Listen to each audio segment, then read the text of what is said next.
एक गांव में रामू रहता था। वो मोची का काम किया करता था। उसकी पत्नी रूपमती भी उसके काम में उसका हाथ बटाती। रामू के संतान न होने के कारण रामू और रूपमती हमेशा दुखी रहते। दिन भर में रामू जितना कमाता उसमें ठीक से उसके घर का राशन भी नहीं आ पाता था। रामू, ये लो जूते सिल दो और अच्छे से सीना। पिछली बार की तरह कमजोर मत सीना। क्या बताऊं साहब, उम्र होने की वजह से ठीक से दिखाई नहीं देता और कमजोरी से जूते चप्पलों में टांके नहीं लगा पाता। तुम जाओ आराम करो, मैं इसे कहीं और से करवा लूंगा। ये लो कुछ पैसे, ये तुम्हारे काम आएंगे। अरे नहीं साहब, गरीब जरूर हैं, बेबस नहीं। दिन भर मोची की दुकान पर बैठकर रामू ने कुछ ही पैसे कमाए थे और उससे वो उस दिन के घर का राशन लेकर चला गया।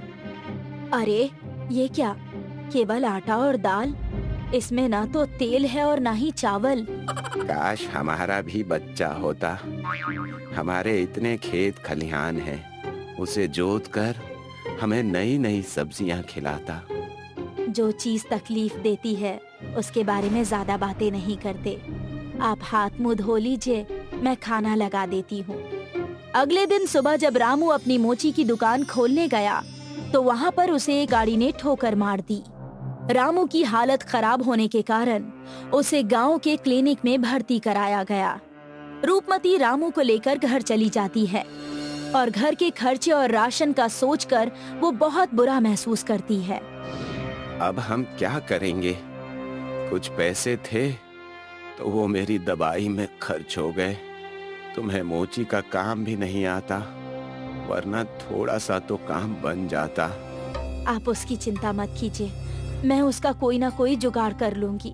आप बस आराम कीजिए। रूपमती किचन में जाकर बचे हुए आटे से रोटी बनाने की तैयारी करने लगती है।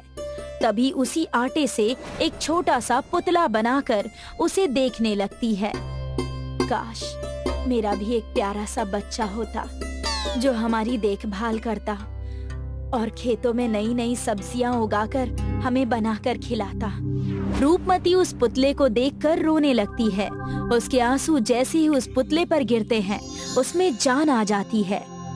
माँ, तुम रो मत, मैं हूँ ना। पुतले की आवाज सुनकर रूपमती चौंक गई और उसे देखकर कहने लगी, तुम कैसे बोल सकते हो? ये कैसे हो सकता है? मुझे तुमने ही बनाया है। मेरा बस साइज छोटा है, बाकी तो मैं सारे काम कर सकता हूँ।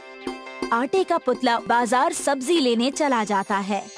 पुतला जब बाजार जाता है तो छोटे से पुतले के पीछे एक बिल्ली पड़ जाती है और वो अपनी जान बचाकर वहाँ से भागने लगता है। अरे भागो भागो भागो, ये तो मेरी जान के पीछे ही पड़ गई है। बिल्ली से बचने के लिए पुतला एक बड़े से आटे की बोरी में घुस जाता है और वो बिल्ली वहाँ से चली जाती है। देखते ही देखते आटे की बड़ी सी बोरी फटने लगती है और अचानक पुतला और बड़ा हो जाता है, जैसे कि वो कोई इंसान हो। पुतला दाल, चावल, पापड़ और कुछ दवाइयाँ लेकर घर आ जाता है। माँ, देखो मैं आ गया और मैंने दाल, चावल और कुछ पापड़ भी लिए हैं। इसकी तुम खिचड़ी बनाकर हमें परोसना। अरे, तुम इतने बड़े कैसे हो गए? मुझे तुम्हारी कितनी चिंता हो रही थी, लेकिन अब तुम्हें देखकर अच्छा लग रहा है, मेरा राजा बेटा। आटे का पुतला उनका बेटा बनकर उनकी खूब सेवा करता। तीनों एक दूसरे के साथ बहुत खुश थे।